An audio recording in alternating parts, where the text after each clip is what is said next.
আপনারা দেখেছেন আজকে ডিএজি সাহেবের নাম বেরিয়েছে না, প্রায় সব মিলিয়ে 200-র উপর। আমি তো দেখলাম হ্যাঁ জামাত আর বিএনপি ভাগাভাগি করে নিয়ে গেছে, আপনারা কেউ নাই। এই যে এবি পার্টি আছে উনিও পায় নাই।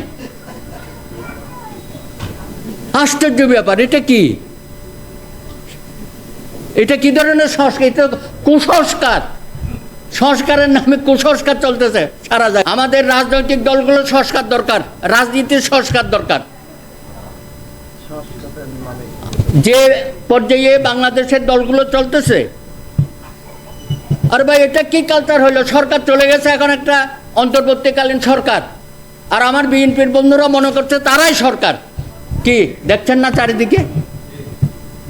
15 বছর না খেয়েছিল তো, এখন মনে হচ্ছে সব পদগুলো দখল করতে হবে। দেখছেন না? আরে প্রাইমারি স্কুলের শিক্ষককে তাড়াচ্ছে, হাই স্কুলের শিক্ষককে তাড়াচ্ছে। ইতিমধ্যে বহু ঘটনা ঘটে গেছে।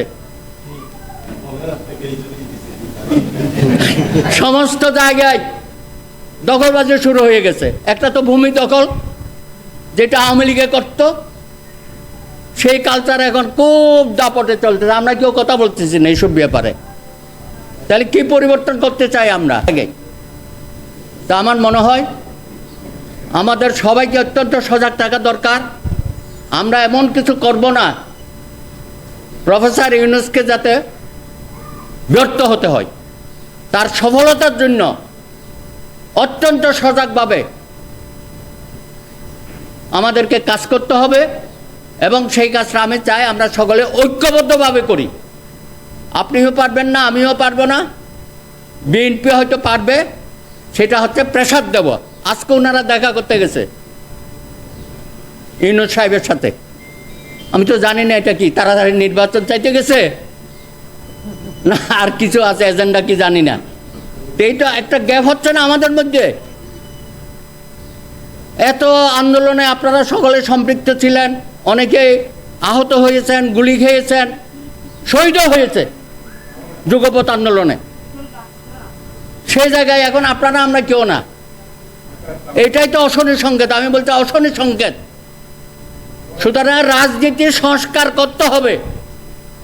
যে 31 দফার ভিত্তিতে আমরা আন্দোলন করেছি, সেই 31 দফাকে ধারণ করে তাকে আরো সমৃদ্ধ করেন। এটা দেশের স্বার্থে, আপনার আমার স্বার্থে না, কোনো দলের স্বার্থে না। তাই আসুন আমরা এই মহান আত্মত্যাগকে মানুষের কল্যাণে যাতে পৌঁছে দিতে পারি।